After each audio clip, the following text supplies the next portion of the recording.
Bonjour, bonsoir, ici Julie Leblanc. Bienvenue à revuemajulie.com, tome 3, volume 7, en ce mois de janvier 2021. Bonne année tout le monde. Et c'est un plaisir et un honneur également que je vous présente mon historienne préférée, Myriam Wojcik. Bonjour Julie. Est-ce que je l'ai prononcé comme il faut, Oui, tu l'as Myriam? bien prononcé. Bravo. Alors, c'est d'origine polonaise, finalement, j'imagine. Ouais, ouais. Est-ce que tes parents ont immigré ici ou comment ça s'est Mon passé? père, mon père a émigré tout de suite après la Deuxième Guerre mondiale. Donc, lui était polonais, mais ma mère, elle, était canadienne-française, comme on appelait ça à l'époque. C'est une Ah, Favreau. intéressant. Une Favreau. Ouais. Myriam, on va parler un petit peu de tes multiples talents parce que c'est vraiment ça qui se révèle de toi lorsque tu penses ta communication, que ce soit le fruit de tes recherches ou ce qui te passionne. On peut peut-être t'avoir connu à l'émission Claude Charron en l'an 2000. Tu as fait beaucoup Ouais, de télé finalement. oui, j'ai fait Histoire à la une avec Claude Charron. Ça, c'est ma première expérience historique. Donc, à titre de chroniqueuse historique, mais je pense que peut-être que là où les gens m'ont vu, il y a encore des gens qui m'en parlent. Et pourtant, ça fait quand même bien longtemps. C'était il y a une quinzaine d'années, même plus. J'étais à Salut Bonjour Week-end. Donc, Salut Bonjour Week-end avec Gino. Gino animait à Québec à ce moment-là. Puis j'ai fait la revue littéraire, la chronique littéraire pendant 1 an et demi. Donc, je faisais l'aller-retour toutes les fins de semaine Montréal-Québec. Ah, intéressant. Myriam, alors, pour être historienne, ça prend un passage à l'école en histoire. Oui, ben oui, ça prend des études en histoire, tout à fait. Mais moi, je suis pas une historienne universitaire, hein. Donc, j'ai pas un parcours traditionnel, je dirais comme ça. Je me suis intéressée depuis le début. Moi, ce qui m'intéresse depuis toujours, en fait, ce sont les communications et l'histoire. Donc, j'ai voulu marier un peu mes deux passions. Donc, au départ, j'ai été journaliste culturelle, j'ai été animatrice à la radio aussi, mais très tôt, donc, j'ai voulu aussi faire de la chronique historique. Donc c'est ça. Donc, c'est les deux en même temps ce sur quoi j'ai travaillé. Pour le don de la communication, ça passe très, très bien. Lors de tes chroniques historiques, il y a vraiment un fluide naturel qui fait en sorte qu'on en redemande. Myriam, tu pourrais m'enseigner n'importe quoi, ça passe tout, j'absorbe tout. C'est même le professeur que j'aurais toujours voulu avoir et je suis Ah, très c'est contente d'avoir gentil. accès à ça au travers de tes chroniques. Là, en ce moment, tu es pour l'émission Québec avec un K à Télé-Québec. Oui, c'est une émission sur laquelle je travaille depuis plusieurs années.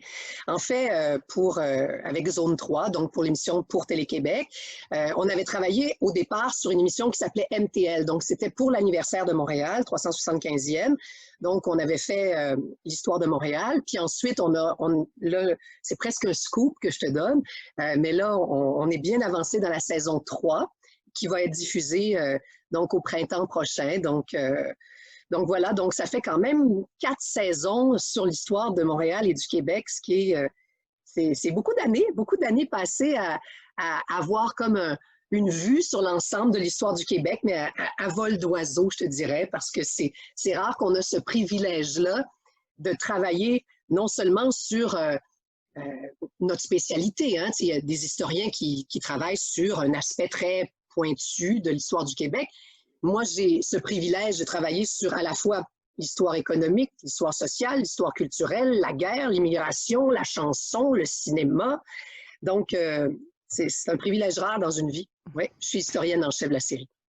Bon, l'historienne en chef, j'imagine que c'est elle qui coordonne des recherches aussi, parce que on peut pas tout savoir. À un moment donné, il faut plonger puis creuser davantage. Est-ce que ça touche à ça aussi, ta contribution dans l'émission?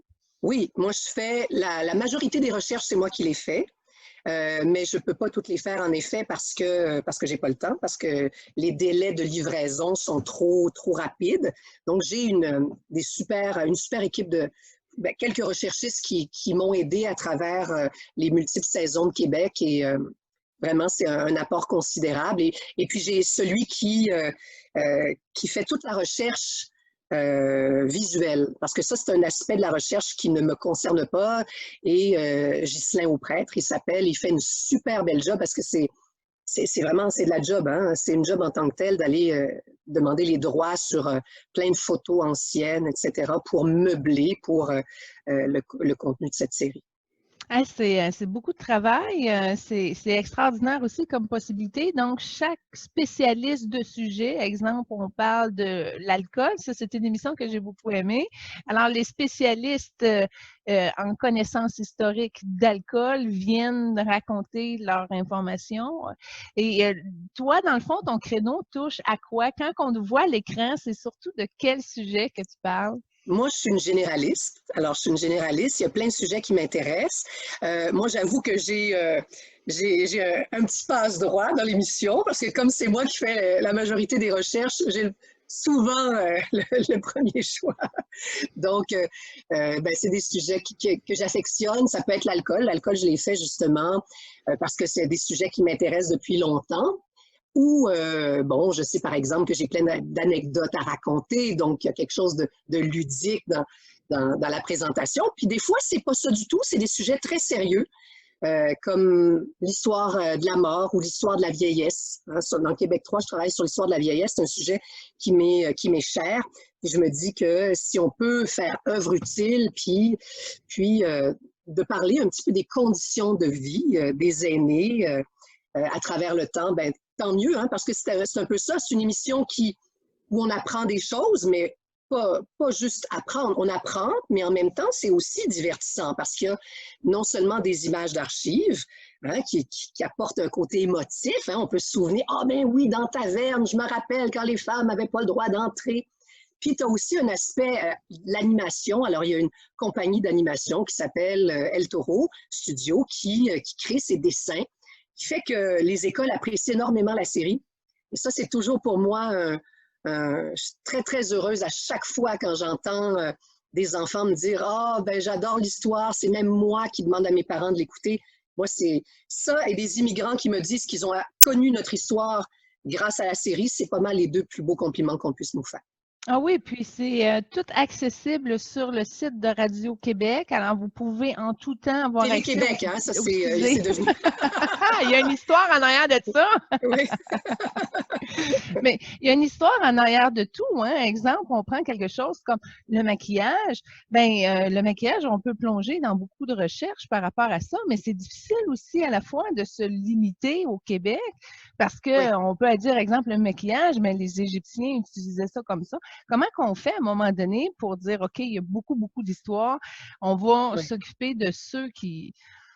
Comment qu'on choisit une histoire d'ailleurs? C'est une très bonne question et ça, c'est un des principaux défis qu'on a, que j'ai avec le réalisateur Stéphane Thibault, de comment choisir à travers tout le contenu qu'on a, comment faire pour se limiter parce que sérieusement, on pourrait faire des 1 heure facilement par sujet. Or, c'est du 14 minutes, hein, du 13 minutes et 30 par sujet. Donc, bon, les Égyptiens, c'est peut-être un peu trop loin, mais je m'empêche pas de dire, par exemple, s'il y a des sujets importants, comme, oui, on a parlé de maquillage, parce qu'il y a aussi une capsule qui va traiter de la beauté dans Québec 3, et je peux parler des publicités, des pin-up américaines dans les années 50 qui, par exemple, vont nous influencer, vont influencer la façon de percevoir l'esthétique, la beauté féminine. Hein? Donc, je peux choisir des sujets qui traitent un peu à l'Europe, sur l'avènement de la photographie, etc. Mais on se concentre sur le Québec, il y a déjà en masse de matière donc à traiter. Oui, parce que quand on y va avec l'évolution d'un trait de caractère au niveau de l'histoire, est-ce que c'est l'histoire qui s'en occupe ou c'est une autre branche? Comment qu'on fait à un moment donné pour dire, OK, ça, c'est de l'histoire, mais on va laisser plutôt ça, exemple, à la psychologie ou, tu sais, départir comme ça à un moment donné?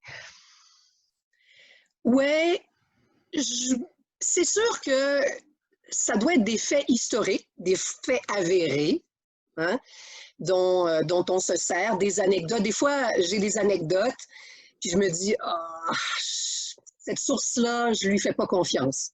Donc, je l'élimine. Je l'élimine. Ou bien, si j'ai à le dire, je dis, selon la rumeur. Puis là, je fais bien attention de ne pas dire que c'est un fait là, avéré. Euh, euh, donc, c'est ça, mais tu sais, si on peut parler, comme je vais parler de santé mentale bientôt, c'est sûr qu'on va parler un petit peu de la psychologie, mais il y a toujours une façon de l'ancrer dans l'histoire. Parce que l'histoire, dire faire de l'histoire, tu sais, c'est comme les gens qui me disent « Ah, l'histoire, c'est plate ». Je peux pas croire, ça se peut pas dire ça. C'est parce que tu connais pas l'histoire quand tu dis ça, parce que il y a de l'histoire de tout. On peut faire de l'histoire de la culture, de la chanson, du cinéma, de l'histoire j'ai travaillé sur l'histoire de la mort. L'histoire de la mort, donc vraiment des phénomènes de ce qu'on vit tous, hein, dans une vie, évidemment. On va tous mourir un jour. Donc, c'est pas plate. C'est ce qu'on vit, c'est ce que nos ancêtres ont vécu. Donc, puis toutes les disciplines sont interconnectées, mais c'est sûr que, bon, il y a la science historique. C'est ce qui fait la marque de la série. La science historique, j'aime beaucoup parce que qu'est-ce qui fait que ça devient un événement marquant dans l'histoire, dans les faits, là? Parce qu'il y a des petites histoires aussi.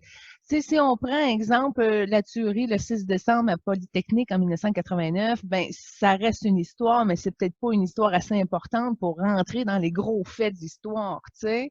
Ou, tu sais, exemple, quand la chaise électrique a été enlevée, ben ça fait partie de l'histoire, mais ça fait-tu partie de l'histoire, tu sais? Qu'est-ce qui fait, comment qu'on la grande gradue histoire. l'histoire? Nous, on fait, je pense que le succès de Québec vient du mélange entre la grande histoire et la petite histoire. Mais à chaque fois, parce que des fois, on me disait, mets-moi des anecdotes, donne-moi des anecdotes. Les gens aiment les anecdotes. Mais je disais, oui, les anecdotes, c'est du bonbon. Hein? C'est ce qui fait qu'on va capter l'attention de quelqu'un.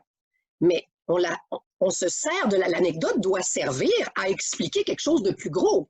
Une anecdote qui explique rien, on n'a pas de temps pour ça. Hein? Il faut que ça permette, on a toujours un fil conducteur, il y a des scénaristes qui travaillent très bien sur l'émission, qui se servent par exemple de mes recherches, celles de mes collègues recherchistes, et qui construisent une histoire. On la construit d'une certaine façon, je parle pas on n'invente pas des faits historiques, c'est pas ça que je dis, mais on construit une histoire. Par quoi est-ce qu'on commence exactement? Qu'est-ce qu'on veut dire? Sur les femmes, par exemple, c'est quoi l'exemple que tu as donné sur les femmes? Tu as parlé d'une anecdote, le Polytechnique. Je te donne par exemple Polytechnique. Polytechnique, c'est récent, hein? C'était 1989. Donc, on se demande, est-ce que ça fait partie de l'histoire? Des puristes pourraient dire, bon, c'est pas assez vieux, on n'en parle pas, mais non, ça explique tellement de choses. Donc, quand on fait, je peux pas croire, on peut pas faire, à mon avis, une capsule sur l'histoire des femmes au Québec sans qu'il soit question au moins de 30 secondes de ce qui s'est passé à Polytechnique. Ne serait-ce qu'il y a toujours des plus jeunes. Hein? Mon fils a 10 ans, il est en 5e année. Moi, il n'a pas vécu ça, il ne sait pas c'est quoi, il n'était pas né en 89, évidemment. Moi, je veux qu'il sache qu'est-ce qui s'est passé quand moi, j'étais à l'université et à quel point on a été troublés par cet événement-là. Donc, ce n'est pas de la petite histoire, pour moi, ce sont des faits qui sont très importants, qui s'inscrivent dans l'histoire des femmes au Québec. Bien plus que l'histoire des femmes, ça concerne les hommes, ça concerne notre histoire collective. Puis c'est un peu ça. Moi, je me suis toujours donné ce mandat-là parce que c'est de créer des ponts. Si vous regardez la série Québec, vous allez voir, il est presque toujours question des Autochtones, par exemple. J'essaie, une fois de temps en temps, de parler de l'immigration également, des immigrants et de l'apport des différentes communautés culturelles. Moi-même, je suis d'origine polonaise en partie, donc ça me touche. Mais en même temps, on aurait pu décider de segmenter tout ça, de dire, OK, on fait l'histoire des Anglais dans une capsule, l'histoire des Autochtones dans une autre capsule, l'histoire des Noirs dans une autre capsule, l'histoire des Portugais. Mais c'est pas ça qu'on voulait. Nous, on voulait une grande histoire. Et toutes ces petites histoires, pas petites parce qu'elles sont pas intéressantes, pas ça que je veux dire, mais toutes ces histoires différentes s'inscrivent dans notre grande histoire collective. Puis cette émission-là, je le souhaite le plus ardemment, qu'elle construise des ponts, qu'on apprenne à davantage se connaître, à connaître la culture québécoise francophone aussi, hein, pas au détriment de ça, mais aussi de comprendre, ah, tiens, les Autochtones, Ah oui, ah, il y avait une dame qui s'est battue. Moi, j'apprends des choses. Je pense à, par exemple, une femme comme Mary Two Axe. Je la connaissais pas, honnêtement. Je ne la connaissais pas avant de faire l'émission sur l'histoire des femmes. Et j'ai appris, c'est une femme qui était une Mohawk, qui était de nation Mohawk, et qui va perdre son statut d'indienne parce que, avec la loi sur les Indiens, parce qu'elle va marier un blanc. Et donc, la communauté de Kanawagé va vouloir l'exclure de la communauté et elle va se battre. Elle va dire, c'est pas juste. Pourquoi les hommes qui marient des femmes blanches, eux, peuvent conserver leur statut d'Indien, puis les femmes, non. Et elle va se battre et elle va réussir à ce que la loi change, à ce que la loi sur les Indiens soit amendée dans les années 80. Donc, c'est des femmes comme ça ou des hommes dont on n'entend pas parler nécessairement et que c'est d'une richesse incroyable d'apprendre à connaître ces figures marquantes. Et puis, il y en a tout plein des gens comme ça. En parlant des figures marquantes de notre histoire, j'ai eu la chance, moi, de te découvrir à une des émissions concernant la cantatrice Emma d'Albany, où tu es venu parler avec Éric Bédard, l'animateur de l'émission, qui est professeur en histoire également, et vous avez échangé sur le sujet. Raconte-nous un peu cette expérience-là, parce que moi, j'ai beaucoup apprécié ta prestation, Myriam. Merci. Ah oui, ça a été une chance que j'ai eue. L'an dernier, c'était les figures marquantes de notre histoire. Donc, Éric Bédard qui m'a approché pour savoir si je pouvais être intéressée à venir parler d'Emma Albany. Donc, à chaque année, il s'intéresse à un siècle, et ça, c'était le 19e siècle. Et je pense qu'il voulait avoir une figure marquante féminine, entre autres. Et Emma Albany est extraordinaire. Et là, au début, je m'en allais dire non. Je vais dire, ils sont fous. Je veux dire, moi, je vais aller, c'est fait filmer à la grande bibliothèque, devant public, dans un auditorium. Je vais être filmée en même temps. C'est une entrevue d'1 heure sur le sujet. Et ensuite, il faut que j'écrive un long article qui va se retrouver sur le site de la Fondation Lionel Groulx. Dans quoi je m'embarque? Puis, on m'aurait demandé, sincèrement, je te jure, on m'aurait demandé ça pour n'importe quel sujet, j'aurais dit non. Et là, j'ai réfléchi, j'ai pris 3-4 jours à y réfléchir. J'ai dit, c'est Emma Albany. Emma Albany, que trop peu de gens connaissent encore, je ne peux pas dire non à ça. Alors, je suis capable, hein? capable. Je suis capable d'en parler. OK, je vais me relever les manches, puis je vais travailler vraiment sur ce sujet-là. Je le connaissais, j'avais déjà lu son autobiographie, etc. Mais là, ça demandait d'aller plonger vraiment dans ses archives, dans les archives la concernant, etc., d'aller à Chambly et tout et tout. Et écoute, ça a été une expérience extraordinaire. Je te jure qu'au départ, j'étais très stressée, mais j'ai énormément apprécié ça et c'est une figure extraordinaire. Bien avant Céline Dion, dans les années 1870-1880 déjà, pendant 20 ans, elle chantait à l'Opéra de Londres. Elle a parcouru les scènes à travers le monde, à New York, elle est allée en Afrique du Sud. Afrique du Sud, en Inde, on parle ici de la fin du 19e siècle, début du 20e siècle, elle va devenir amie avec la reine Victoria. C'était la cantatrice chouchou de la reine Victoria, c'est elle qui va chanter à la mort de la reine. Elle était seule à chanter, donc à la petite chapelle avec son fils, etc. Donc, c'est une figure vraiment extraordinaire. C'est une petite fille de Chambly. Hein, c'était la petite fille de Chambly. Et malheureusement, mais c'est ça, elle est trop peu connue, je dirais. Attends, là, tu es allée à Chambly, pas à son ancienne maison. Qu'est-ce qu'il y avait à Chambly en lien avec Emma d'Albany? En fait, elle est née, elle s'appelait Emma la Jeunesse, Emma Albany. À la base, c'était Emma la Jeunesse, puis elle est née à Chambly. Elle a grandi un petit peu, quelques années à Chambly avant d'aller s'installer, entre autres à Montréal, pour faire des études. Et comme il y avait impossibilité de faire carrière dans le domaine de l'opéra au Québec, c'était impossible, et encore plus quand on était une femme, parce qu'on était considéré comme quelqu'un de mauvaise vie, d'une certaine façon. Et donc, elle n'a pas réussi, elle voulait aller chercher de l'argent, pour aller étudier à Paris, etc. Elle n'a pas réussi, son père n'a pas réussi. Donc, il l'envoie aux États-Unis, donc dans la ville d'Albany. Et c'est là que l'évêque Conroy va ramasser de l'argent pour qu'elle puisse obtenir une formation à Paris, puis ensuite elle va aller étudier à Paris, puis elle va aller étudier à Milan, etc. Et c'est comme ça qu'elle va faire carrière en Europe. Et elle va revenir à un moment donné, en 1883, quand elle revient, ça faisait presque 20 ans qu'elle n'avait pas mis les pieds au Québec. Elle est accueillie comme une reine, littéralement. Elle arrive à la gare Bonaventure à Montréal. Là, tu as 300 racketteurs. Donc ça, c'est très populaire, ces clubs sportifs à l'époque, 300 racketteurs qui sont là. Elle arrive par un véhicule tiré par plusieurs chevaux, et puis on l'amène comme une invitée vraiment de marque jusqu'à son hôtel, et puis etc. Il va y avoir des gens qui vont lui écrire des poèmes. Donc, elle va être ovationnée pendant ces 3 concerts. Donc, ça a été quelqu'un qui va être reconnu à l'étranger plus tard chez nous.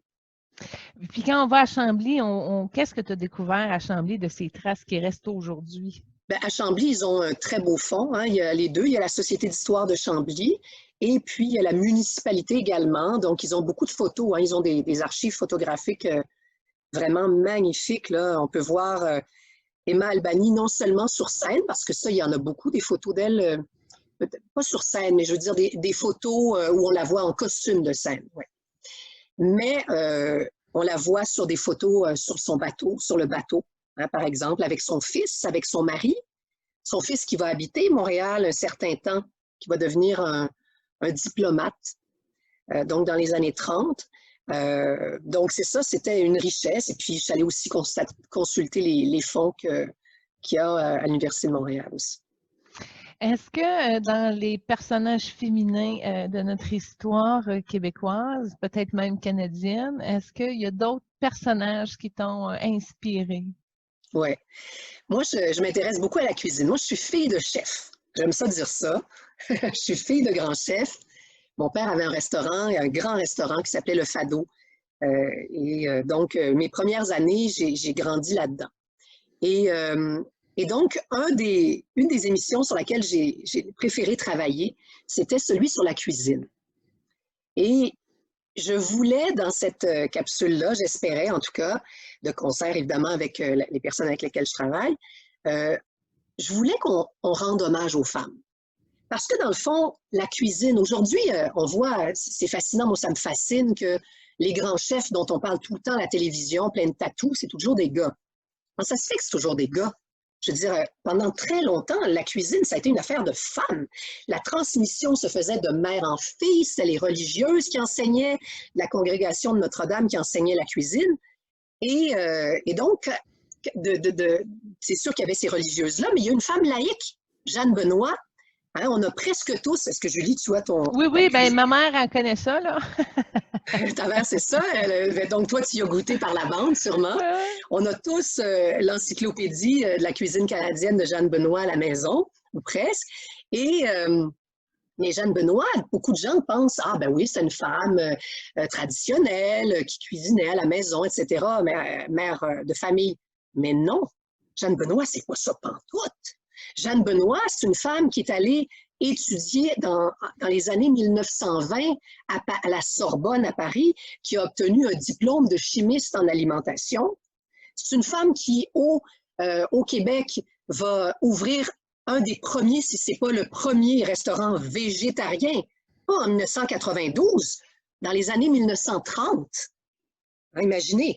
Et c'est une époque où c'était toujours, comme je disais, les religieuses qui enseignaient. Donc, elle, c'était une laïque. Elle n'était pas religieuse. Et elle a décidé vraiment, c'était une femme de carrière qui a joué un rôle important, non seulement dans la transmission des recettes, donc du patrimoine culinaire, mais aussi dans la transmission du savoir au niveau de la nutrition, hein, comment bien manger, etc. Donc, c'est une femme qui a eu un apport très important. Je pense à elle, je pense à Thérèse Casgrain. Thérèse Casgrain, quelle femme extraordinaire. Thérèse Casgrain qui a lutté pour à peu près dans toutes les causes qui concernaient les femmes. Thérèse Casgrain, elle a lutté pour que le droit de vote, hein, elle a fondé le comité de suffrage féminin avec Idola Saint-Jean, puis avec Marie Gérin-Lajoie, déjà au début du siècle. Elle va également se battre pour que les femmes mariées puissent continuer d'avoir des droits, parce que pendant longtemps, quand tu étais une femme mariée, tu perdais tous tes droits. Hein? Elle va se battre même pour les femmes autochtones. Donc, c'est une femme qui a traversé les décennies, qui nous a énormément apporté. Puis la moindre des choses, c'est de la saluer et de lui dire un peu d'une certaine façon, merci. Merci parce que toi, moi, ce qu'on a, nos droits, nos privilèges, c'est grâce à des gens comme ça qui se sont battus, comme Thérèse Casgrain, comme d'autres avant elle, comme Marie-Gérin-Lajoie, etc., pour qu'on puisse voter, qu'on puisse aller louer un appartement sans avoir la permission de notre mari, etc.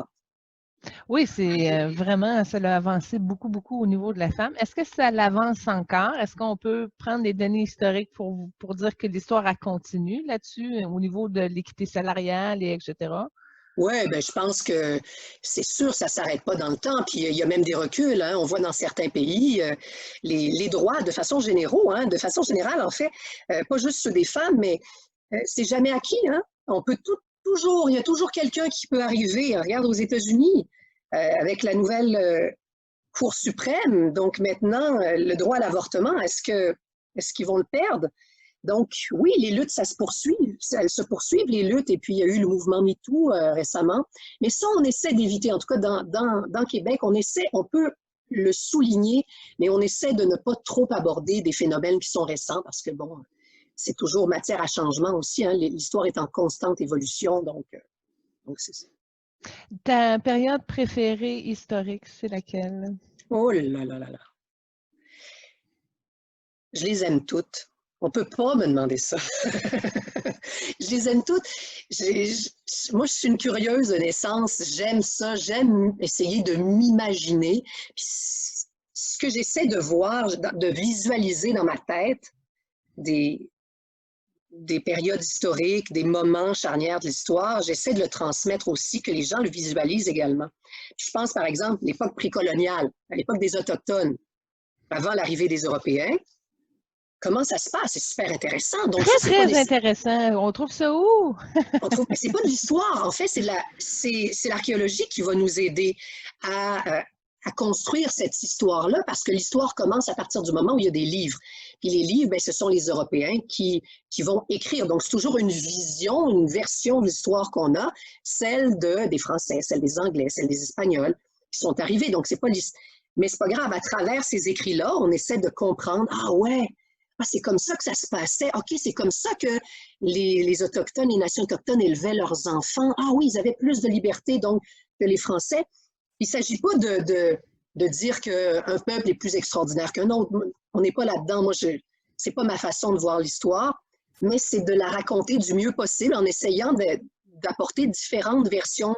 Et d'ailleurs, on a des historiens autochtones qui ont travaillé avec nous. On a eu Isabelle Picard, qui est extraordinaire, qui est Wendat, Huron Wendat, qui, elle, parlait de l'histoire autochtone, mais elle n'était pas la seule. On avait le droit aussi, tout le monde avait le droit aussi d'en parler. Et maintenant, c'est Jonathan Lenné également qui va, je te le donne, ça c'est vraiment un scoop, là, qui va être dans Québec 3. Donc, c'est pas des militants, ce sont des historiens et ils sont vraiment passionnants.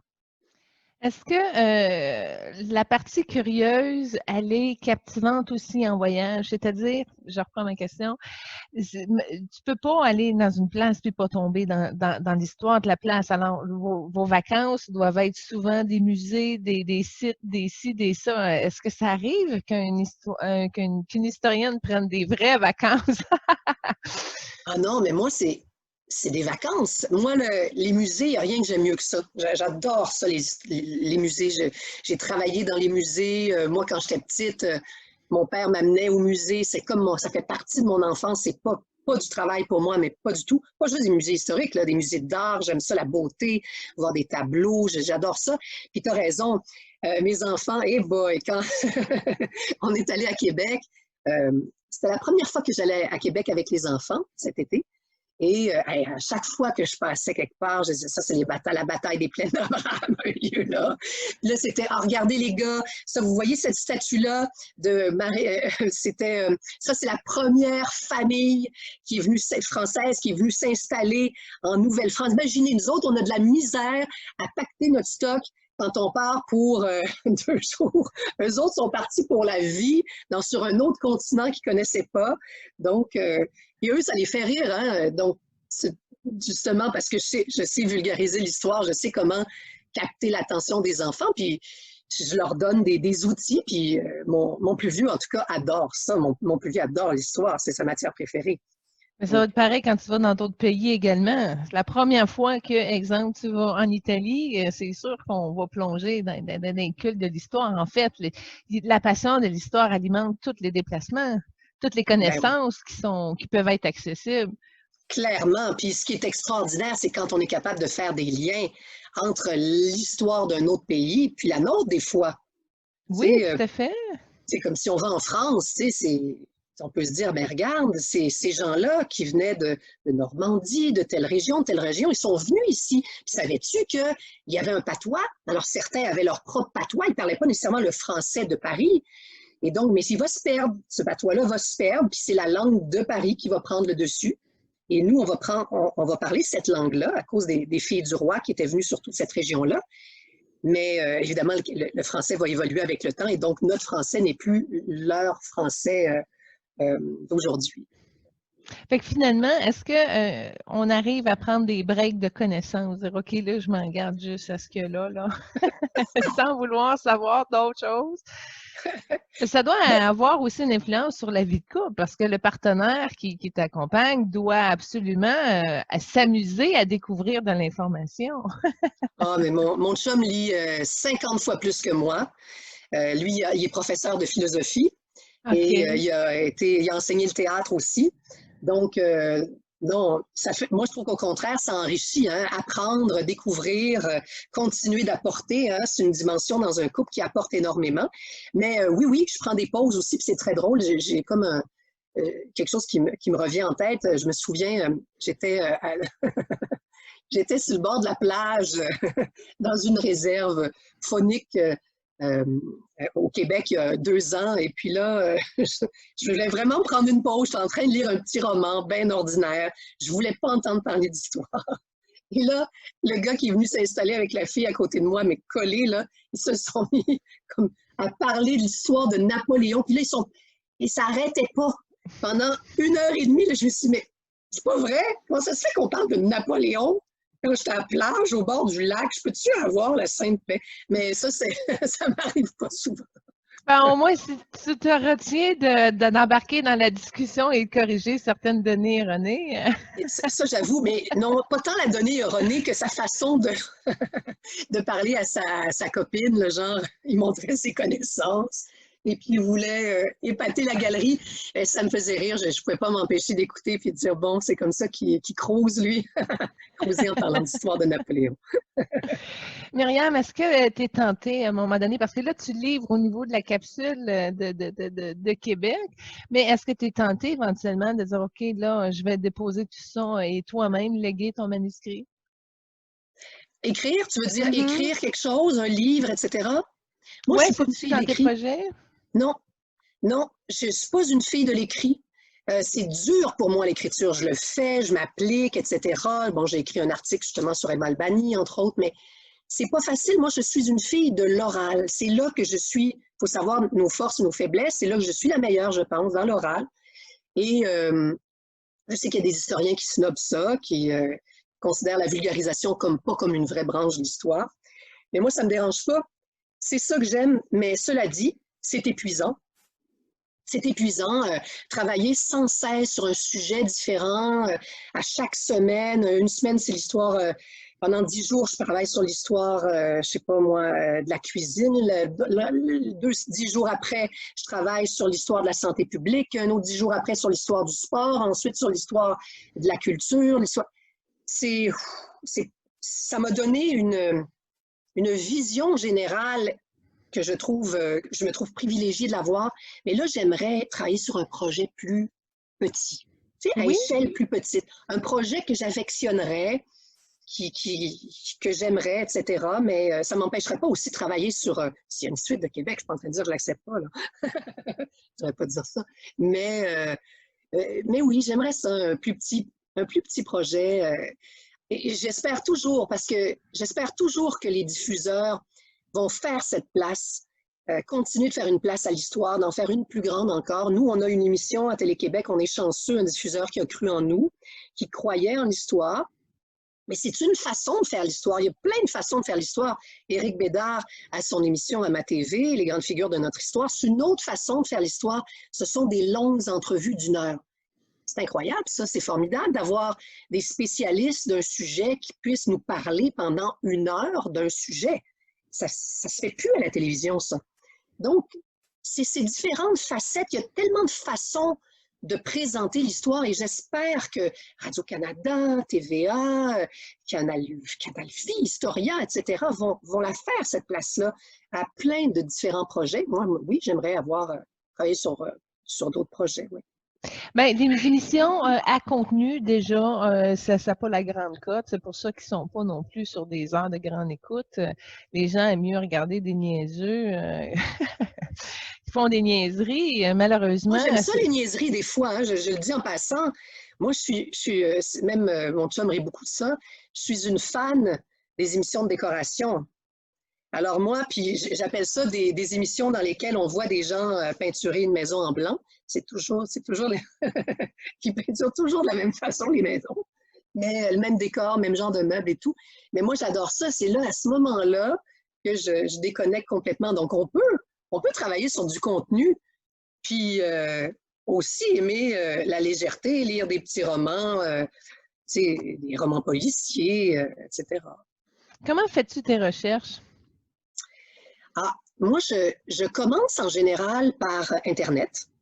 Donc, je veux me donner une idée générale de... je peux aller consulter, par exemple, au départ, un site comme Wikipédia. J'ai déjà fait l'erreur de ne pas consulter Wikipédia. Et puis, par la suite, me dire, oh, il y avait cette information-là que j'ai trouvée finalement après 10 jours de recherche dans Wikipédia. Donc, je commence par ça. Mais ensuite, j'articule... je me dis, bon, dans l'histoire de la culture, de quoi je veux parler? Bon, je voudrais parler de la chanson, je voudrais parler du théâtre. Puis là, je m'en vais chercher des livres à la bibliothèque. Il n'y a pas une chronique sur laquelle je travaille sans aller chercher des livres d'histoire. C'est sûr. Des livres spécialisés d'historiens. Ça peut être aussi des livres généralistes sur l'histoire du Québec. J'ai mes bibles.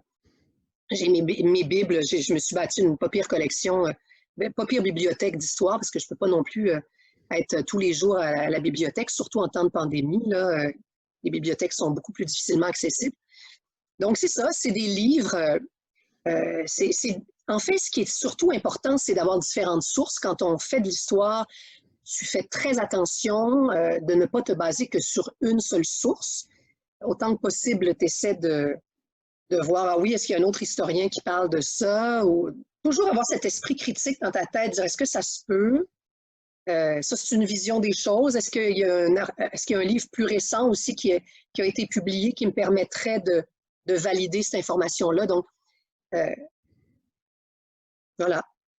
Tes historiens préférés, tes meilleures sources ou ce que tu sais qu'eux autres, ça te rejoint, là? Wow!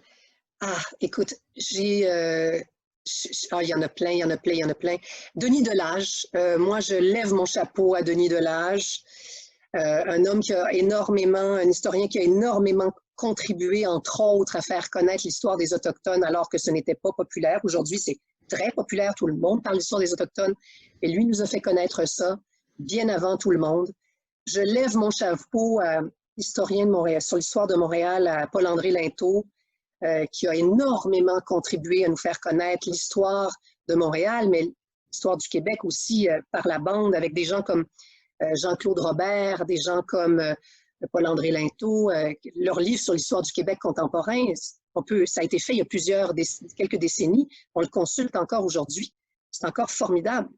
Hein? C'est extraordinaire. Moi, ce que je trouve le plus formidable, peut-être parce que moi-même, je suis une vulgarisatrice dans la vie, c'est ceux qui sont capables de faire ressortir, de sortir de leur sujet pointu pour nous faire comprendre une histoire plus vaste, premièrement, et surtout des historiens qui sont capables de s'adresser à monsieur, madame, tout le monde, au grand public.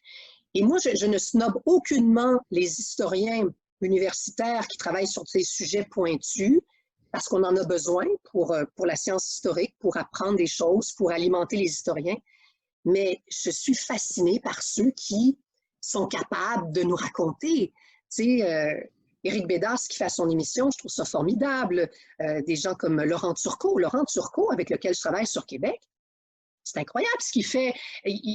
Tout le monde a snobé Internet. Il n'y a pas d'historien qui faisait, au Québec en tout cas, de l'histoire du Québec via Internet. Lui, il a sa chaîne YouTube. Et maintenant, il y a des gens qui se disent « Ah, ben oui, c'est une autre façon d'aller approcher des jeunes, des plus jeunes. C'est une autre façon aussi de sortir de notre public québécois pour aller rejoindre, faire connaître notre histoire à des gens de l'Europe ou des gens de l'Afrique, etc. Et vice-versa, que faire connaître leur histoire à nous. » Donc, c'est ça qui est formidable et j'en profite aussi pour dire une grande fierté que j'ai, c'est que notre émission Québec, elle a été achetée par TV5, autant que la série MTL, et ça veut dire que notre histoire, il y a des gens qui sont en Afrique, qui sont au Mali présentement, qui sont en Belgique, qui sont en Suisse, en France, etc., qui entendent parler de notre histoire grâce justement à ce réseau, à TV5 Monde. Donc, moi, je trouve ça c'est génial. Ben, bravo. Ben, c'est une belle c'est pas émission. moi, c'est ceux qui ont réussi à vendre l'émission, mais tant mieux si on a réussi à plaire à un plus large public. Ben, c'est intéressant, la culture générale mondiale aussi. C'est une belle victoire. Félicitations. Merci. Est-ce que de reprendre le micro pour retourner à la radio, c'est encore dans tes plans? Je dis pas non. Moi, ça dépend quoi. Je fonctionne plus. En vieillissant, on travaille, ben moi, en tout cas, je travaille plus sur des projets que j'aime. J'adore le médium. La radio, c'est un des plus beaux médiums qu'il n'y a pas. Il y a une chaleur, une intimité qui se crée avec les gens. C'est super chaud comme médium. J'adore faire de la radio. Mais moi, je ne ferai plus. J'ai plus envie de faire de l'animation dans une station musicale. Ça ne me tente plus. Je pourrais faire des chroniques historiques à la radio, par exemple. Mais dans le fond, que ça soit la télé, que ça soit la radio, que ça soit les journaux, les revues, ce sont toutes des façons différentes, des médiums différents qui permettent simplement de rejoindre un public. Hein? Puis, bon, moi, c'est la télévision qui me permet ça en ce moment, mais ça sera d'autres médiums s'il y a lieu. Donc, est-ce qu'on a essayé de te décourager en disant « Écoute, fille, va-t'en pas en histoire, tu vas crever de faim, il n'y a pas d'avenue pour les historiennes, pour les communications aussi, c'est plus difficile de se faire sa place au niveau des médias et tout ça. » C'est un monde où je trouve personnellement que tu as réussi à bien créer ta place, mais encore là, les gens n'ont peut-être pas pu voir ça quand tu étais à tes débuts. Est-ce qu'on a réussi? Non, je me suis jamais arrêtée à ça. Franchement, je te dis pas que quand j'ai commencé à faire des chroniques historiques, donc ça fait au moins 20 ans, oui, c'est ma 20e année, ça fait 20 ans, il y avait très peu de femmes historiennes à l'écran. Très, très peu. Il y avait des hommes historiens qui étaient très bons, des Jacques Lacourcière, des Denis Vaugeois, mais il n'y avait pas de femmes historiennes, ou presque pas.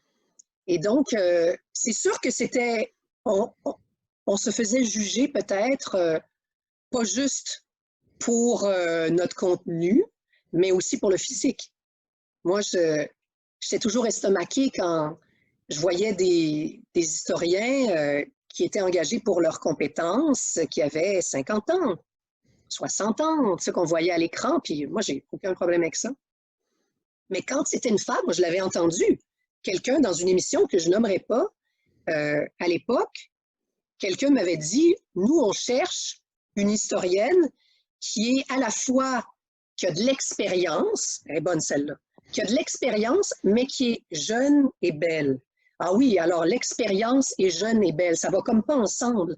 Donc, tu veux du contenu, tu veux l'expérience, mais est-ce que tu demandes ça aux hommes historiens d'être jeune et Jeune beau. et beau. Ah ouais, De non. plus en plus aujourd'hui, on demande aussi, mais c'est dommage parce que c'était du... C'est pas la même façon de percevoir le travail des femmes et des hommes. Oui, tout à fait. Effectivement. Fait que bravo d'avoir été expérimentée jeune et belle à la fois. Ah! C'est gentil. C'est pas ça que je voulais dire, mais Non, non, mais c'est ça le résultat. T'as passé, t'as passé. Puis ça, c'est le fun, puis ça rafraîchit, puis ça fait évoluer beaucoup. Moi, je trouve ça le fun, là, parce que on s'entend, là. Moi, j'ai 40 ans, puis quand j'étais à l'école, mes cours d'histoire, ça passait pas. S'il y avait quelque chose, c'est d'apprendre par cœur que 1771, il s'est passé telle affaire, puis ça durait un paragraphe dans le livre, tu sais. Aujourd'hui, au contraire, j'ai développé cette passion-là parce que là, c'est vulgarisé par des expertes comme toi qui nous transmettent ça avec tellement de passion. On arrive à fusionner. C'est comme si ça réveille la connaissance à l'intérieur de nous. C'est comme si là, ça nous revient, notre mémoire revient. C'est comme si on avait notre mémoire collective ancrée en nous. C'est comme, oh oui, wow! Ça fait une belle thérapie, l'histoire, je trouve. Mais j'aurais pas dit ça à 15 ans, tu sais. ça me fait plaisir que tu dises ça parce que c'est un peu ça que je veux parce que je suis pas dupe, hein, tu sais, c'est nous ce qu'on fait. L'histoire, on travaille sur des sujets qui sont énormes, puis on les synthétise en 12 minutes. On s'entend que ce qu'on dit, c'est pas toute la grande histoire. Mais si on peut donner le goût à des gens comme toi, à d'autres personnes, d'aller lire un livre, de se dire, de démystifier l'histoire, moi, je trouve ça extraordinaire. Puis je comprends ce que tu dis. J'ai un fils de 10 ans, hier, pas plus tard qu'hier, on regardait son livre d'histoire, puis il fallait qu'il apprenne les dates, là, les traités. 1774, l'acte de Québec. 1791, l'acte constitutionnel. Écoute, mon petit garçon, il y a 10 ans, on lui parle du début du parlementarisme, il comprend rien. Il comprend rien, c'est quoi le parlementarisme. Ça ne veut pas dire qu'il ne faut pas l'enseigner, mais c'est sûr que pour moi, les dates, c'est important seulement pour permettre d'ancrer, d'avoir des repères historiques. Mais une succession de dates, c'est plate à mort. On ne veut pas ça comme une succession de noms. Tu peux pas. Résume, c'est sûr qu'à un moment donné, il faut connaître notre histoire, puis il faut passer par là. Ben oui, il y a eu l'acte de Québec, puis il y a eu la conquête, il y a eu le traité de Paris, puis... Mais je comprends qu'il y en a qui trouvent ça difficile. Je comprends. Puis le régime seigneurial, on s'entend que, hé, boba, et je te dis pas que c'est pas important, c'est important. Mais c'est pas ce qui, à mon avis, il y en a qui vont sursauter, mais c'est pas ce que je trouve le fun, tu sais, le plus agréable. Qu'est-ce que tu aimes vraiment, là? Tu dis qu'est-ce que tu trouves vraiment agréable? Tantôt, tu as parlé de la cuisine, mais est-ce que tu as d'autres choses? Ben, de la décoration. Tu sais, exemple, si tu dis ça, c'est mon loisir que j'aime bien, mais est-ce que tu as plongé dans l'histoire de la décoration? Est-ce que tu plonges dans tous les sujets comme ça, même si ça n'a pas rapport avec un contenu de travail? Non, ben pas la décoration, parce qu'encore, il faut que je trouve ensuite de l'information. Hein. On peut avoir des fantasmes. Hein. Des fois, même mes patrons disent, ils ont le fantasme de travailler sur un sujet, puis dire, ah oui, on va faire ça, mais excuse-moi, mais je suis pas capable de te le faire. Là. Tu vas trouver ça plate, ça va être limité comme ça. Par contre, d'autres fois, c'est l'inverse. Et notre producteur, par exemple, à un moment donné, il nous a dit l'année passée, sur Québec 2, ah, j'aimerais ça qu'on travaille sur la mort. Une capsule sur la mort. J'ai dit, mais voyons, Jeffrey. J'ai dit, comment tu veux que je travaille sur la mort? 12 minutes sur la mort. J'ai dit, on va parler des rituels au complet, mais pas juste la mort. Il dit, non, non, non, on essaye la mort. Écoute, il avait tellement raison. Ça a été une de mes recherches préférées. J'ai appris des milliers d'affaires. C'était extraordinaire d'apprendre. Tu sais, on passe tous par cette étape-là, d'apprendre, par exemple, que pendant longtemps, en Nouvelle-France, par exemple, on enterrait les gens moins de 24 heures après qu'on les ait déclarés morts. Est-ce que tu imagines que ça pouvait donner lieu à des petits problèmes, ça? Des gens qui étaient enterrés, qui voulaient sortir? Ah oui? Hein, ben oui. Donc, à un moment donné, il va y avoir des lois qui vont être votées pour que ça ne soit pas en bas de 24 heures qu'on enterre les gens. Et par exemple, ce que les gens faisaient, ils prenaient, pour savoir s'il y avait encore un souffle, ils prenaient un miroir, puis ils mettaient ça sur le bord de la paroi du miroir, sur le menton, puis ils voyaient si les gens soufflaient sur le miroir. Alors, tu as intérêt à ne pas être dans le coma, puis à ressortir du coma une fois. Une Pas fois. terrible. OK. Les 3 erreurs, ben, je dis ça, puis je sais que c'est une question qui n'a pas été préparée, mais selon toi, là, les plus grosses erreurs historiques qu'on aurait faites? Tu veux dire, les erreurs ou les mythes? Ouais, Il y en a. Il y a quelques mythes. Je te dirais qu'un des plus grands mythes qu'on entend encore aujourd'hui, que les filles du roi étaient des prostituées. Ça, c'est assez ahurissant comme mythe. Et donc, tout ça pour dire que dans le fond, tous les Québécois auraient des ancêtres prostituées. C'est du grand n'importe quoi. Je ne dis pas qu'il n'y a pas eu dans l'histoire une ou deux prostituées qui étaient filles du roi, mais pas du tout. C'était des orphelines. Des orphelines qui étaient très mal prises et puis que le roi, à qui on donnait un trousseau, qui embarquait, qui faisait la grande traversée, qui venait ici. Et comme il y avait juste des hommes et que l'objectif, c'était de peupler la colonie, ben, on va leur dire, ben, vous avez tant de semaines ou de mois pour trouver un mari, vous vous mariez, et ces femmes-là vont vraiment engendrer une progéniture incroyable qui fait qu'aujourd'hui, on est encore là. On est encore là, mais c'est pas vrai, ça, les prostituées. Ça, j'adore ça. Quand je m'amuse à démystifier ce genre de, ce genre de grand mythe-là, j'ai du fun. mais sinon, notre histoire, il n'y a pas vraiment non plus d'erreur. Est-ce qu'on peut dire Mais que... des oublis. Oui? Des oublis, moi, je pense. Des oublis. Je pense que pendant longtemps, les Autochtones ont été laissés pour compte. Honnêtement, on disait, bon, alors, il y avait les Iroquois, les Algonquiens, ils cultivaient les trois sœurs, le maïs, et ça s'arrêtait à peu près là. Aussi de constater qu'ils ont été victimes d'injustices. De grandes injustices avec la loi sur les Indiens, avec l'interdiction des fêtes, etc., des cérémonies pendant très, très longtemps. Ce sont des choses qu'on ne sait pas. Il ne s'agit pas, moi, je ne vois pas ça comme le fait de dire, de se taper sur les doigts, c'est donc bien écœurant, on est écœurant, de culpabiliser. C'est pas ça. C'est pas ça que j'ai envie de dire, mais je veux dire, on ne veut pas la taire non plus, on ne veut pas oublier, on ne veut pas fermer les yeux. On peut ouvrir les yeux, regarder, voici ce qui s'est passé dans l'histoire. Mais nous, aujourd'hui, c'est différent. Ce sont des ancêtres, ce sont des gens qui... Myriam, en terminant, le message qui provient de notre histoire qui t'aurait le plus inspiré. Exemple, René Lévesque, Vive le Québec libre, là, c'en est un. Là. Aïe, aïe, aïe. Moi, je suis très, très mauvaise dans les citations, donc je peux... Oui, ben, c'est pour ça que je te dis, qu'est-ce que le message qui t'a le plus inspiré? C'est ben, ça, je vais aller chercher. Moi, ce que je trouve beau, dans toute l'histoire, il y a plein de choses qui sont belles, etc., mais il y a la Grande Paix de Montréal. La Grande Paix de Montréal qui a été signée en 1701.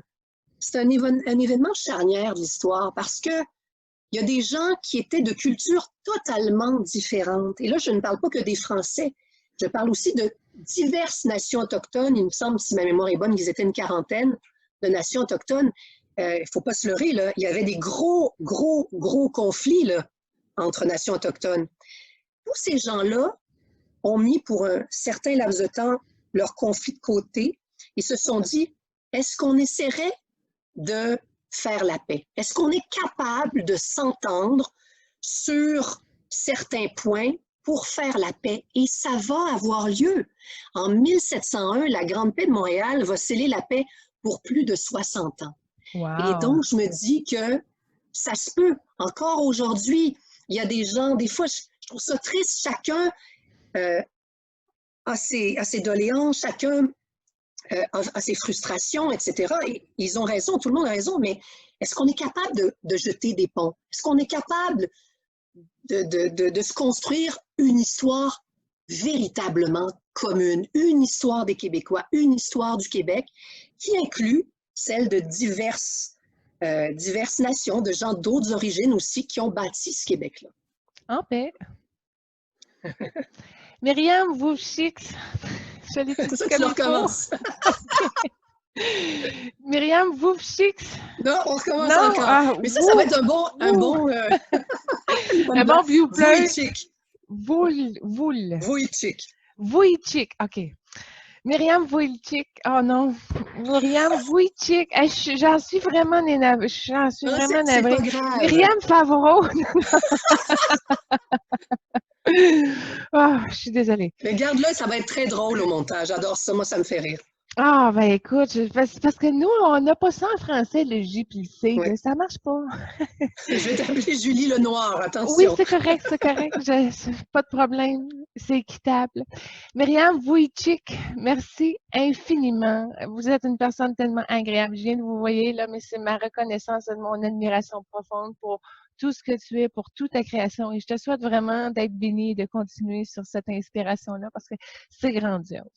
Merci infiniment. Si, Julie, merci beaucoup. C'est très gentil. En terminant l'entrevue, j'offre mon livre « Guérir avec les stars ». C'est des entrevues que j'ai faites avec des vedettes décédées. Alors, si tu veux, je peux te l'envoyer par la poste ou Oui. par courriel. C'est ton choix si tu mieux en PDF ou... Ben oui, en PDF avec plaisir. En plus, ça va être moins cher pour toi. Tu vas. Ah, c'est juste si tu mieux lire papier ou tablette. T'aimes mieux quoi? J'aime les deux. Par PDF, c'est parfait, ça. Oui, bon. Ben, écoute, merci infiniment. Si vous voulez regarder Myriam un petit peu plus près, il y a ton LinkedIn et il y a aussi ta page Facebook. Oui, ma page Facebook, j'avoue que ma page Facebook, je l'utilise beaucoup. Ben oui, mais J'écris c'est pas mal. bien. Ben, t'aides les gens, là. J'ai vu un statut, justement, où tu aidais un musicien qui est à la rue. C'est très, très généreux. Puis, c'est des réflexions profondes. Moi, j'ai beaucoup de plaisir à regarder ton mur. C'est très inspirant. Merci. Merci. Au plaisir. Au plaisir, Julie.